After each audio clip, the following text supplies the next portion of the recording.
Notre santé et notre état de bien-être dépendent à la fois de nos gènes, de l'état de nos gènes, mais aussi des expositions environnementales que nous pouvons subir tout au long de notre vie. Ces expositions peuvent être très diverses, par exemple à des produits chimiques, ou à des stress physiques comme le bruit par exemple, ou à des stress psychologiques et des stress sociaux.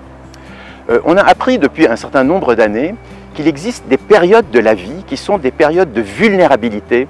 à ces expositions environnementales. Vulnérabilité veut dire qu'on va avoir plus de conséquences si on est exposé à ces stress environnementaux qu'à d'autres périodes de la vie. Et ces périodes de vulnérabilité sont surtout le début de la vie, donc la période fœtale, la petite enfance, mais aussi la fin de la vie, c'est-à-dire la vieillesse.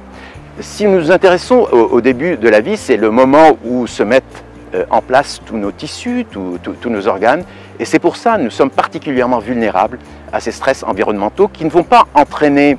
tout de suite un effet, mais qui vont augmenter le risque d'avoir plus tard dans la vie de l'organisme une augmentation de risque par exemple d'obésité ou d'asthme ou d'autres pathologies parfois plus graves.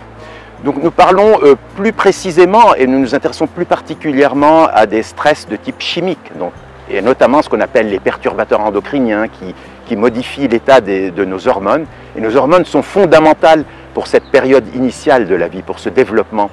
initial de l'organisme, du fœtus et de la petite enfance. Et donc, il est très important de pouvoir faire ce qu'on appelle de la prévention, c'est-à-dire faire très attention à éviter, pendant cette période-là, l'exposition à ces substances que sont les perturbateurs endocriniens qui peuvent être par exemple présents dans des produits cosmétiques, dans des produits de ménage ou dans des matières plastiques qui sont en contact avec l'alimentation ou des contaminants de l'alimentation comme des pesticides. À l'hôpital Necker, des ateliers sont organisés en santé environnementale afin de guider les futurs couples dans le choix de leurs produits de périnatalité. L'OMS parle des 1000 premiers jours de l'enfant, qui est une période charnière pour le développement futur des enfants. Alors nous sommes là pour répondre à vos questions sur cette thématique et tout en sachant qu'un polluant de moins dans sa vie est une chance de plus de vivre le plus longtemps possible en bonne santé. Maintenant, ce qu'on vous propose de faire, c'est de disposer les smileys verts pour les produits que vous considérez donc comme sains, orange pour les produits intermédiaires et rouge pour les produits plus allergènes devant les catégories de produits.